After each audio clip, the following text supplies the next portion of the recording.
sempat itulah intinya. Terus dia tuh datang sama ayahnya, aku juga sama ayahku. Ya udah ke tempat guru ngaji itu. Berarti langsung sama walinya.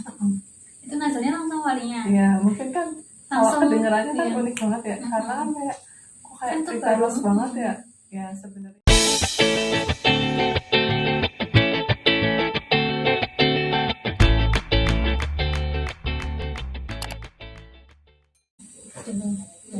Assalamualaikum warahmatullahi wabarakatuh. Waalaikumsalam warahmatullahi wabarakatuh. Ketemu lagi dengan saya Desi. Dalam video kali ini kita akan sesi besan ya, bincang santai bersama Dr. Miftah. Gitu ya. Nah, saya hello dulu dong. Dr. Miftah. Ya.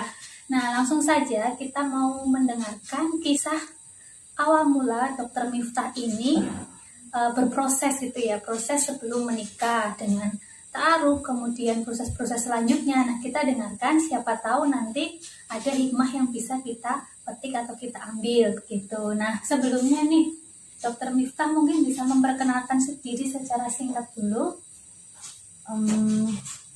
Nama saya Miftah Janah Salahuma, biasa dipanggil Miftah.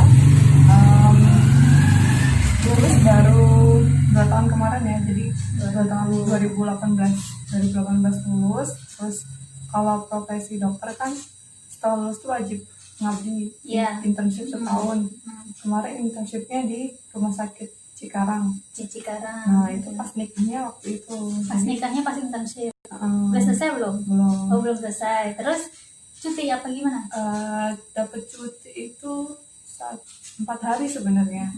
Cuma karena teman-temannya baik. Teman-temannya baik ya, ada yang jahat. Jadi ditambah liburnya gitu. Okay. Jadi bisa ya semingguan lah gitu. Ya, jadi Dr. Miftah ini dulu teman SMA saya gitu ya, satu angkatan SMA. Nah, beliau sekarang menjadi dokter. Saya dulu juga pengen menjadi dokter, tapi ya tidak jadi gitu ya, tidak jadi. Sekarang langsung saja ya kita tanya-tanya Dr. Miftah bagaimana dulu proses sebelum menikahnya. Nah, bisa diceritakan awal mula kenapa memutuskan untuk menikah, ya bisa dikatakan nikah muda ya, usia 25 ya, 25 pas belum? Kemarin 24. Nah, usia 24 dia sudah menikah, padahal juga di tengah-tengah kesibukan internshipnya. Kenapa memutuskan menikah dan bagaimana prosesnya? Sebenarnya awal mula tertarik untuk sedikit belajar tentang nikah itu waktu ini aku aja ya, aku temanku sendiri itu nikah, sahabatku ya, waktu koas. Jadi sebelum koas itu kan ada masa libur. Nah dia itu nikah dengan ta'aruf juga. Nah orang ini tuh nikahnya unik banget, cuma lewat telepon.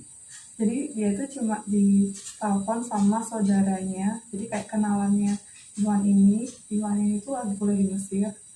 Terus kan telepon, bisa nggak nikah sama dia? Nikahnya gitu. Lewat telepon? Enggak, jadi cuma kontaknya lewat telepon. Padahal itu tuh benar-benar 2 orang yang saling nggak kenal, perantaranya itu juga kayak hubungan bisnis doang gitu. Akhirnya kan mereka nikah, dan waktu pas koas tuh ternyata banyak banget suka dukanya. Tapi kamu lihatnya yang suka-suka terus aku lihatnya banyak sedihnya. Soalnya kan mereka Mesir Indonesia ya, LDR. Terus habis itu suami beliau tuh Hafiz waktu itu. Terus dia tuh banyak cerita ke aku tentang gimana gimana setelah nikah. Terus suka main ke kamarku. Terus sempat waktu itu doain semoga dapet juga yang seprofesi, terus yang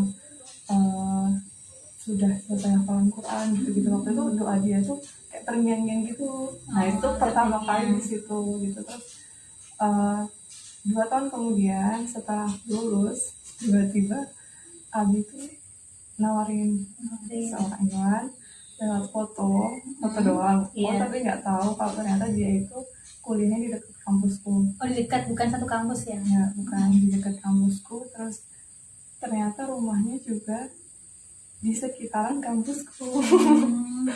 Gitu. Terus ternyata dia kan dulu anak pondok juga, pondok yang ternyata itu bahkan pernah aku lewatin gitu kalau ada acara. Jadi akhirnya bahkan aku tuh udah berpikir iya saat Abi itu tuh bilang itu gitu, karena kan itu sesuatu yang sebenarnya aku doakan jauh hari sebelum. Jadi sesuai dengan doanya gitu ya. Gitu. Sebenarnya Padahal belum lihat orangnya seperti apa detailnya, cuma baru ini loh gitu ya. Udah langsung iya aja gitu. ya, tapi sebenarnya mungkin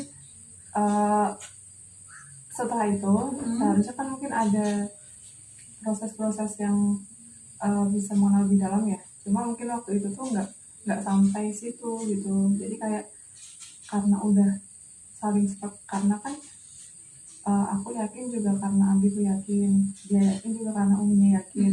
Jadi kita tuh kayak nggak berusaha untuk saling mengenal sebelum menikah kayak gitu.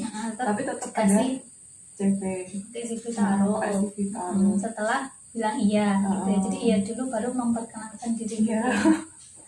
Oke, langsung ketemu pertama kalinya pas kapan? Atau pertama kali Nazor itu atau ketemu biasa gitu kan, belum sempat ketemu kan, cuma lihat foto doang. Pertama kali itu waktu Nazor di rumahnya guru ngajiku, murabiku. Karena kan dia pas, kalau nggak salah waktu dia libur juga deh, libur koas atau waktu sempat itulah intinya. Terus dia tuh datang sama ayahnya, aku juga sama ayahku. Ya udah ke tempat guru ngaji itu. Berarti langsung sama walinya. Itu Nazarnya langsung sama walinya. Iya, mungkin kan kalau kedengarannya kan iya. unik banget ya. Karena kan kayak kok kayak Kan precareless banget ya. Ya sebenarnya sih emang kalau dipikir-pikir kayak precareless iya, cuma kan kayak apa ya, aku mikirnya takdir Allah nggak pernah salah, karena walaupun apa ya, mungkin dari segi persiapan aku tuh kurang dan emang baru aku rasain setelah nikah. Jadi kayak mungkin hikmahnya itu adalah Allah tuh pengen aku tuh kasih lihat kekurangan-kekuranganku mempersiapkan tuh setelah nikah. Jadi kayak sebenarnya ada sisi-sisi pelajarannya sih biar aku tuh cerah, karena lebih mempersiapkan lagi. Dan kayak kalaupun udah lewat ya udah belajar lagi aja gitu. Gitu. Oke. Nah terus setelah pertemuan itu mungkin dikasih waktu nggak untuk mikirin lagi, kan bisa aja nanti lanjut atau enggak, atau mau nggak mau harus lanjut nih, udah ketemu nih bapaknya, antar kedua belah pihak udah ketemu, masa batal kan ya gimana. Nah itu dikasih waktu atau langsung menentukan tanggal atau gimana? Itu sih aku sama dia sama-sama kayak nggak ada alasan untuk enggak gitu. Jadi kayak kayak kalau emang jodoh ya langsung kayak udah dipelancarin aja gitu ya. Terus karena dia kan nunggu selesai koas dulu, jadi jaraknya itu 6 bulan sebenarnya setelah ketemu itu. Cuma emang nggak pernah ada kontak, terus kontak juga cuma bahas urusan persiapan nikah, itu pun di grup bareng-bareng, isinya aku, Abi Umi, dia Abi Umi dia. Sebenarnya waktu itu unik karena teman-temanku di internship sana kan juga kaget ya, tidak ngerti udah tiba-tiba mau nikah, terus kok lucu gitu maksudnya dengan mereka kok proses nikahnya tuh lucu, nggak pernah hubungin, terus bahkan cuma komunikasi di grup yang ada orang tuanya gitu. Berarti selama 6 bulan itu ketemu berapa kali tuh? Sekali Nazar itu, terus nikah sempat kesini sebelum. Jadi cuma waktu pertama di Serpong, kedua di sini waktu lamaran, ketiga waktu akad. Langsung 3 kali langsung akad ya? Yang ketiga itu akad. Ketiga akad berarti 2 kali ya sebelum. Cuma ketemu 2 kali langsung akad, langsung start gitu ya.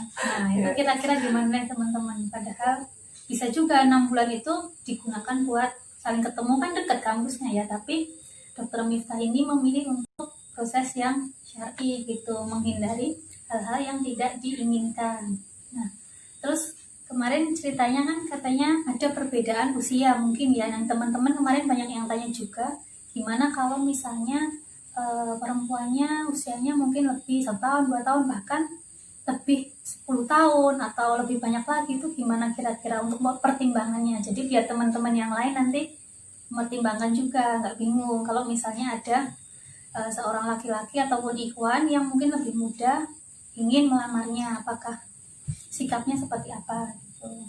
Mungkin bisa dikasih tipsnya biar mantap gitu. Sebenarnya intinya usia itu nggak mencerminkan kedewasaan. Dia lebih tua, mungkin lebih nggak dewasa. Kayak aku sendiri mungkin merasanya waktu pas sebelum nikah tuh kayak mungkin sebenarnya kurang berkaca diri sih, kayak merasanya aku tuh udah kayak ya udah aku udah dewasa gitu. Tapi ternyata pas setelah menikah baru tampak itu semua sisi-sisi ketidakdewasaan. Karena kan kayak belum pernah ya serius sama Iwan gitu. Suamiku juga belum pernah serius sama aku, jadi kayak kita tuh sama-sama keluar itu semua sisi-sisi ketidakdewasaan. Tapi satu sisi juga kelihatan lah bagian mana sih yang kita tuh dewasa gitu. Jadi kayak sebenarnya itu kayak laboratorium sih sebenarnya, walaupun sebenarnya itu harus dipersiapkan, cuma kita tuh sudah mempersiapkan secara mental sebelumnya. Jadi kalau tubuh-tubuhkan selama waktu pernikahan itu, insya Allah itu jadi pelajaran juga gitu untuk kitanya sendiri gitu. Oke, berarti nggak ada masalah ya, orang Nabi Muhammad aja selisihnya juga banyak ya, 15 tahun. Iya, 15 tahun ya, 40 tahun sama 25 tahun ya. Nah, kalau misalnya cuma selisih 1-2 tahun, kalau misalnya dia lebih dewasa ya tidak masalah gitu. Jadi tidak harus yang laki-laki lebih tua atau sebaliknya gitu. Terus Kalaupun sebenarnya dewasa nggak dewasa itu setiap orang tuh punya dua sisi itu gitu. Kayak misalnya nih, dia lebih tua, dia lebih muda, tapi dia tuh punya sisi yang nggak dewasa di sini dan sisi dewasa di sini. Dia yang lebih muda pun juga gitu, punya sisi dewasa dan nggak dewasa, dan itu tuh saling melengkapi waktu pas udah nikahnya gitu. Jadi kayak sebenarnya usia itu sama sekali nggak mencerminkan apapun gitu ketika kita itu tahu dia itu seperti apa. Jadi kayak ya saat mau 1 tahun, 2 tahun, 15 tahun kah, 10 tahun kah, 5 tahun kah, jadi kayak bukan sesuatu yang harus penting banget digarisbawahi gitu. Terus pertanyaan selanjutnya, ini pernah mengalami LDR ya? Nah, pernah? Ya.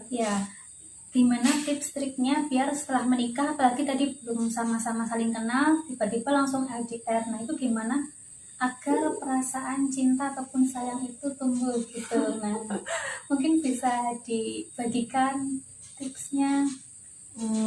Sebenarnya kan masih termasuk muda ya. Iya. Termasuk usia pernikahan itu masih muda, masih 1 tahun lebih beberapa bulan. Baru Februari kemarin tuh 1 tahun. Nah, jadi itu sebenarnya kita tuh masih banyak banget harus mengenal, karena kan nikah pun kayaknya sederhana banget, dan kayak kita berdua juga baru menyadari ternyata emang kita tuh harus butuh ruang-ruang untuk saling mengenal. Dan ternyata Allah juga udah hadirkan adik ya. Nah itu sebenarnya juga menambah kita tuh harus pintar-pintar cari quality time sebenarnya untuk bisa saling mengenal. Terus karena ini tuh juga pun Allah kasih tempat kerja yang beda kota. Kan suami lagi dinas di RSUD Wonosari, Jogja. Internship. Aku di sini sebenarnya kemarin di sini udah mulai. Kemarin tuh aku kerja di Ibnu Abbas pesantren, tapi karena lagi wabah jadi off dulu gitu, minta pengganti yang lain aja. Nah terus caranya ya pertama harus komunikasi terus gitu lewat online. Terus nanti pun kalau dia pulang kan sebenarnya pulangnya dia itu juga ada waktunya, jadi lihat-lihat jadwalnya, terus lihat-lihat dia kan juga ngabarin kalau kapan pulang. Nah itu juga dimanfaatin buat lebih saling mengenal, baik itu lewat ngobrol-ngobrol ringan. Terus kadangan kemarin sih aku lagi pengen bikin permainan ya. Maksudnya permainan itu lewat nulis-nulis. Ya itu kayak agak alay sih sebenarnya. Nggak masalah kan buat nambah itu kalau sama-sama enjoy. Jadi ya walaupun kerja remeh-temeh, tapi yang penting itu ada kesadaran untuk saling, oh aku tuh adalah istri, dia itu adalah suami. Jadi gimana caranya supaya kita itu melayani dan menumbuhkan terus rasa cintanya sama suami gitu. Karena kalau kita tuh nggak ada kesadaran untuk menumbuhkan rasa cinta yang terus menerus, ya itu kan akan lama-lama layu ya, apalagi kalau jauh gitu. Jadi kayak dari mulai kesadaran itu dan diupayakan lewat hal-hal yang sederhana aja gitu. Baik.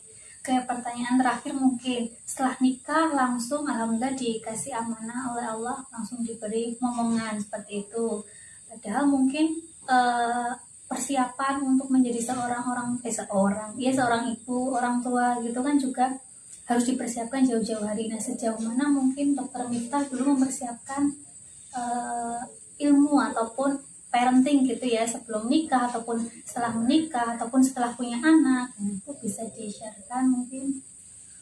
Kalau aku sendiri itu bersyukur banget sih punya lingkungan yang benar-benar mensupport buat belajar parenting, dari Umi Abi, dari adik-adik, terus keluarganya abang, itu kan emang orang-orang yang keluarga minded gitu, family minded. Jadi kayak orang-orang tua kita pun itu orang-orang yang bisa bahkan mau mendengarkan istilahnya masukan dari anak-anaknya gitu. Dan aku pun merasa dari dialog-dialog itu kita belajar. Terus dari Abi yang mengisi kajian-kajian, terus dari buku-bukunya, dari melihat observasi itu tuh ternyata itu tuh sesuatu yang harus diilmui ternyata parenting itu, karena kan anak itu sesuatu yang dibentuk dan itu tuh kayak kelihatan banget gitu. Bahkan waktu masih bayi pun ketika dia tuh sering diajak komunikasi, bayi itu ternyata bisa ngerespon.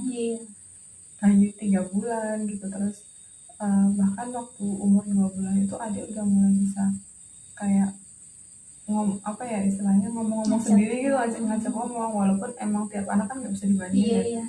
Tiap anak tuh punya tumbuh kembangnya masing-masing. Cuma aku melihat adik tuh orangnya dia tuh sangat komunikatif gitu. Jadi dia suka senyum ketika orang lain senyum juga. Jadi kayak aku merasa ternyata bayi itu harus distimulasi, dan itu tuh harus dari ibu yang konsen, ibu yang paham tentang gimana mengasuh anak. Terus ayah juga jadi supporter dan ikut terlibat juga gitu, dan keluarga besar juga sangat mensupport banget gitu. Jadi kayak aku merasa sangat istilahnya kayak privilege aku lah gitu, hal yang harus aku syukurin banget karena aku punya lingkungan yang benar-benar mendukung untuk mendidik anak gitu. Jadi dan alhamdulillahnya ketika lahir adik itu jadi kayak mendidik aku untuk lebih menekan ego sih gitu. Jadi kayak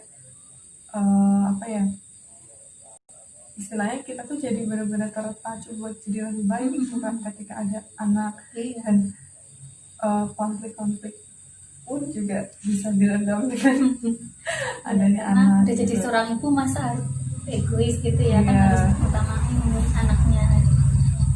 Mungkin terakhir ada pesan dan saran nggak buat mungkin generasi muda yang pengen nikah muda, yang masih takut nikah, bahkan kemarin ada yang tidak mau nikah karena takut nanti timbul konflik dalam rumah tangga. Kemudian pada takut kalau misalnya ini ada juga yang maksudnya udah usia nikah 30 ke atas tapi belum dapat jodoh. Nah, gimana pesan dari Dokter Miftah sendiri?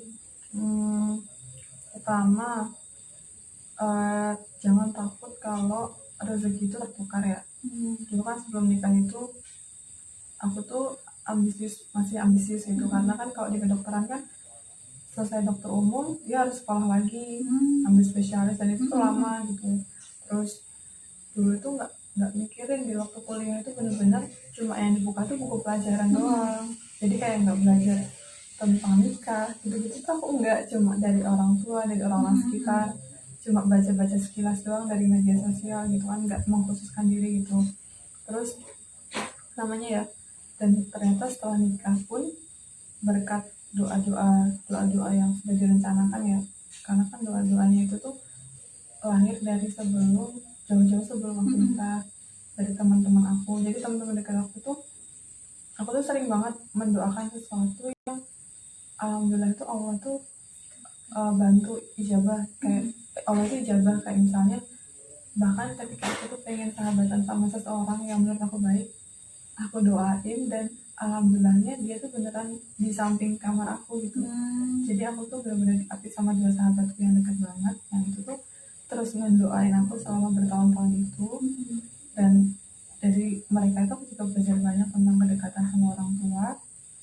Terus ternyata belajar parenting itu juga dari mereka gitu, orang-orang yang lebih dewasa dari kita. Dan aku tuh ngerasa ketika kalian itu udah mantap menikah, beradalah di lingkungan itu gitu, di lingkungan orang-orang yang bisa mendewasakan kalian untuk mensupport kalian nikah dan mendoain kalian juga. Dan tempat kalian tuh cerita kalian tuh pengen setelah nikah tuh gimana gitu, karena kan kalau perempuan itu nggak punya wadah-wadah buat menceritakan, terus wadah-wadah buat sharing gitu tuh menurut aku ya mungkin agak kasihan ya, walaupun Bisa stres ya. karena ya itu tuh ruang-ruang buat saling memberi semangat loh gitu. Dan akhirnya alhamdulillahnya doa-doa mereka itu terijabah. Tinggal gimana aku merawat sekarang yang udah menikah ini untuk benar-benar mencapai sakinah mawaddah warahmah itu. Terus selain itu, selain pertama tadi kan berdoa jauh-jauh hari dan minta didoakan oleh orang-orang terdekat kita, cari lingkungannya yang bisa mensupport kita buat persiapan nikah. Terus tadi kan kalau ada yang takut nikah karena konflik ya, yang ketiga itu gini sih, ketika kita itu tahu bahwa Allah itu yang suruh, berarti nggak mungkin zalim gitu, nggak mungkin ada sesuatu kok buruknya tok gitu, nggak ada yang sisi baiknya. Dan ternyata nikah itu mendewasakan, walaupun ada juga orang yang akhirnya setelah nikah itu malah banyak konflik dan akhirnya malah pisah. Tapi yang jelas ketika kita tuh yakin dan berusaha terus merawat, dan itu kan berusahanya kan, insya Allah Allah bantu gitu. Karena kan kayak sakinah mawaddah warahmah itu kan nggak instan ya, jadi sakinah mawaddah warahmah itu kan terus diasah terus, diusahakan terus sepanjang umur pernikahan gitu kan. Makanya kayak kalau memang takut berkonflik, sebenarnya baiknya selesaikan dulu urusan sama diri sendiri. Karena kalau takut berkonflik ya, kalau setiap interaksi itu pasti ada konflik gitu, nggak bisa enggak. Jadi sebelum kamu menzalimi orang dengan kayak gitu, lebih baik selesaikan dengan diri sendiri, tapi juga jangan lama-lama gitu. Insya Allah nanti tuh Allah bantu dengan kemauan kita gitu, dengan hati kita yang membuka diri untuk mau menikah gitu. Karena itu kan benar menyempurnakan separuh agama, tapi separuhnya lagi kita juga harus berusaha untuk bertakwa di sisi-sisi yang lain ya. Jadi tetap semangat untuk yang masih berproses, dan yang masih takut banyakin doa dan sharing ke orang gitu. Oke, mungkin itu saja ya, banyak sekali pelajaran ataupun hikmah yang bisa kita ambil dari kisah Dr. Miftah ini. Semoga menginspirasi, dan teman-teman yang menginginkan untuk menikah segera semoga dimudahkan, ketemu jodohnya, amin. Sekian dari kami, sampai ketemu lagi di besan selanjutnya. Assalamualaikum warahmatullahi wabarakatuh. Waalaikumsalam.